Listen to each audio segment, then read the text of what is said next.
For some of that time, it's dark, and for the rest of the time, it's light. Day and night are easily explained by the fact that the Earth spins on its axis as it orbits the Sun. But what happens in the Arctic shows that things aren't quite so simple.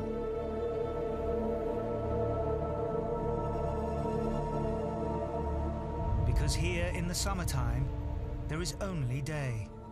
The sun never sets at all. And it never sets because of something that happened to our planet 4.5 billion years ago.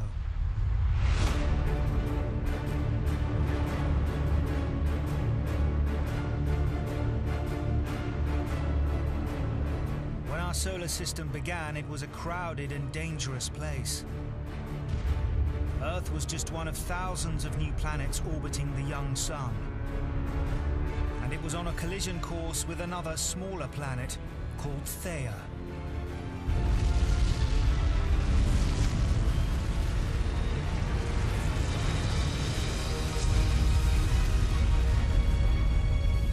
Theia was totally destroyed.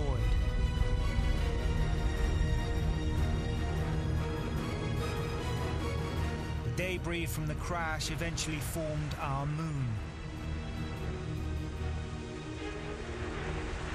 Earth survived, but the crash had changed it forever.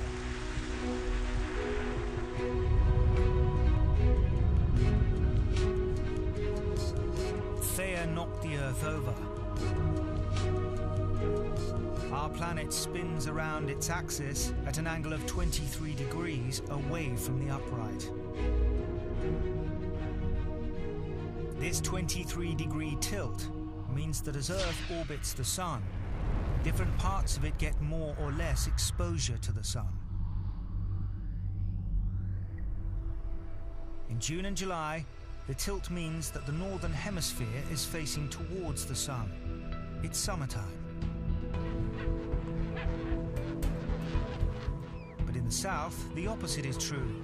The southern hemisphere is getting far less sunlight. It's the southern winter.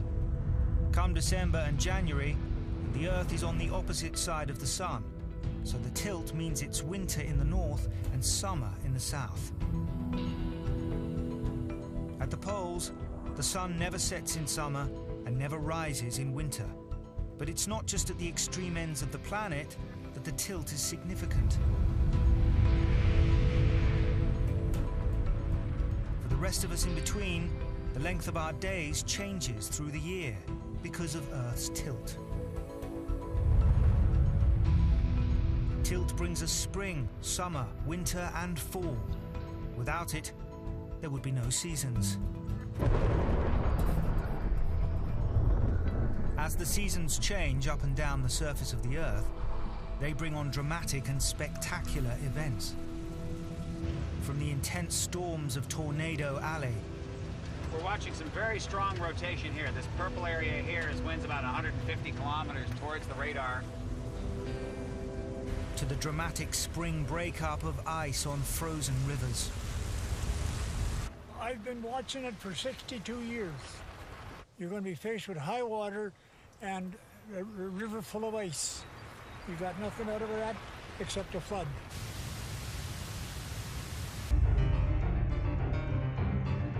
It doesn't take much to work out that the temple has something to do with the year. There are 4 sides which represent the 4 seasons. Each has 91 steps. These, combined with the top platform, make a total of 365, one for every day of the year. But the temple is more than an ancient stone calendar. It also records the solstices, the shortest and longest days of the year, the extremes of the Earth's tilt relative to the Sun. And it records the spring and fall equinoxes, when for a moment there is no tilt relative to the Sun. Today is the spring equinox, a point in the year when day and night are of equal duration.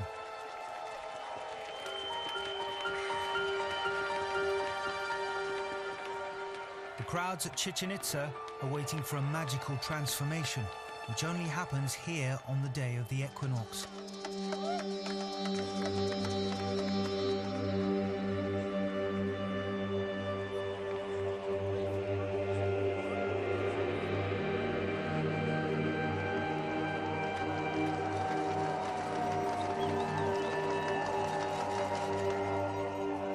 As the afternoon sun aligns with the pyramid, it casts a shadow along the edge of this staircase.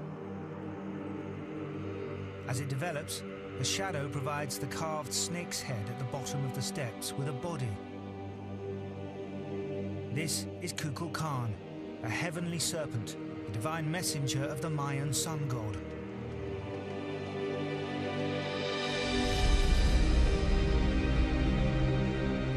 The ancient Mayans realized that the equinox was a significant point in the year and understood enough about the seasons to capture this moment in stone. But they didn't know why it was significant. They didn't know that this is the point in its orbit at which the Earth's tilt is irrelevant. Because its axis is momentarily at right angles to the Sun, neither pole is tipped towards it, and so everywhere on Earth receives the same amount of night and day. From this day forward, the Earth's 23-degree tilt will reassert itself. As the northern hemisphere tilts more and more towards the Sun, the days become longer and warmer. Unsurprisingly, this turning point has been traditionally marked as a time of renewal.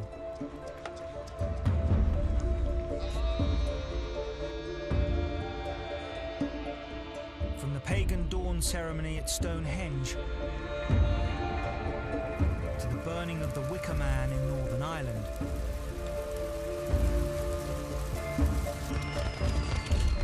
and the Catholic Fiesta de las Fallas in Valencia, Spain.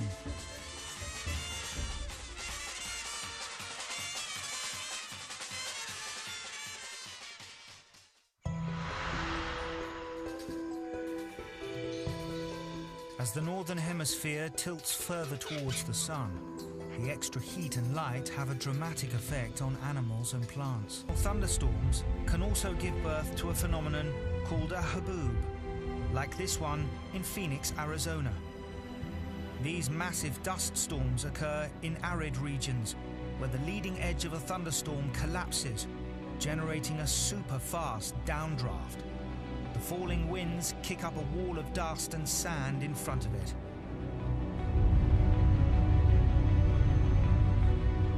As summer progresses, the planet's tilt pushes the northern hemisphere even further towards the sun. This brings even more solar energy to the warming lands and generates the biggest single weather event on the planet.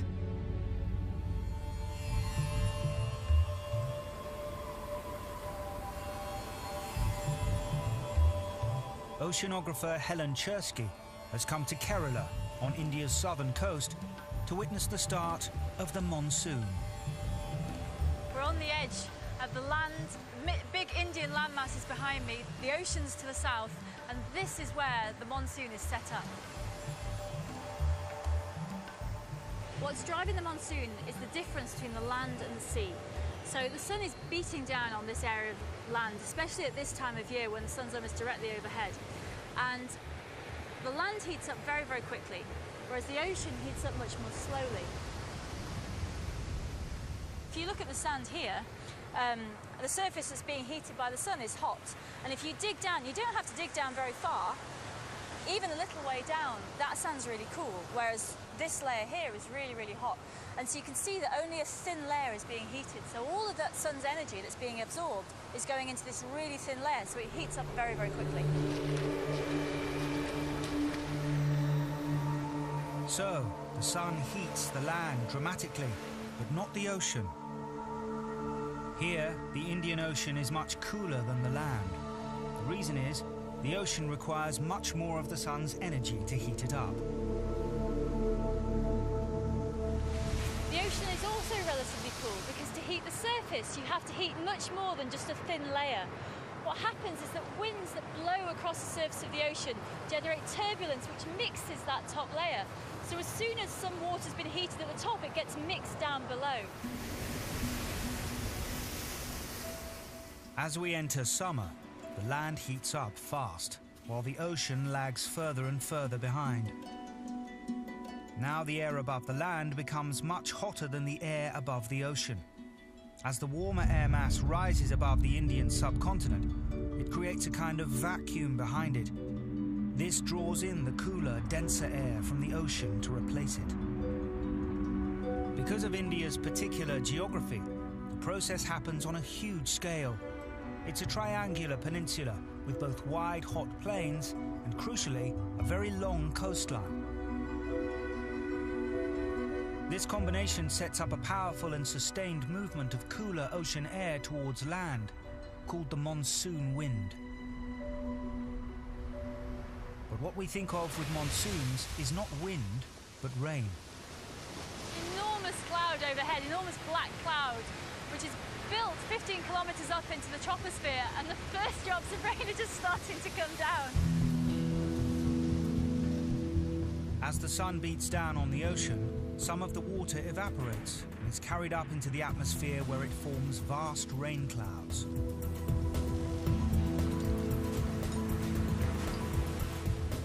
To capture their formation, Helen has set up a series of time-lapse cameras.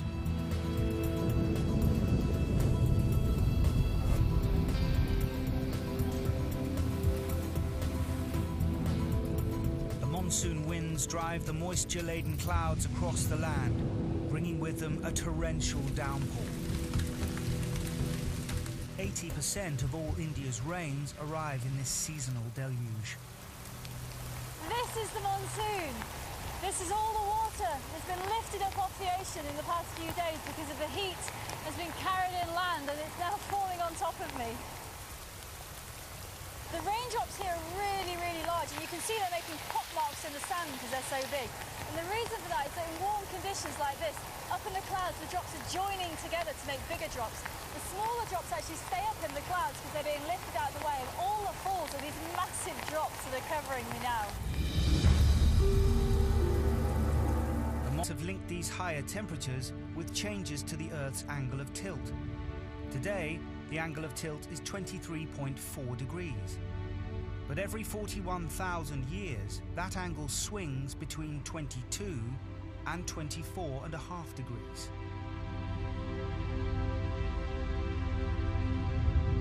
Back when the Sahara was green, the Earth was close to its maximum tilt of 24.5 degrees. It may seem like a tiny shift, but combined with small cyclical changes in the direction of the tilt and the shape of our orbit, the result was the sun shone more intensely over the northern hemisphere, and it powered a Saharan monsoon. Then, 5,500 years ago, the cycles changed. The Earth's tilt decreased again, moving closer to what it is now. The Saharan monsoon stopped, and very quickly, the water and vegetation started to disappear. The green savanna was transformed, leaving what we see today, one of the world's largest deserts. Recent research suggests that the Saharan monsoons may have had an even greater impact on human civilization. Old lake sediments suggest there was another wet phase in the Sahara's history 120,000 years ago. This particular Green Saharan episode is a really exciting one because it may well have controlled the migration of humans out of Africa. Modern humans evolved in Africa around 200,000 years ago. But how they migrated through the impassable Sahara Desert and out of Africa has long been a mystery. The Green Sahara of 120,000 years ago may provide the answer. It's at this time where we find the first evidence of modern humans to the north of the Sahara, along the Mediterranean coast. Presumably, these humans got across that Green Sahara at that time. And once they're up across the Sahara along the Mediterranean coast, it's easy for them to just migrate out through the Levant and then into Europe, which they did about 50,000 years ago.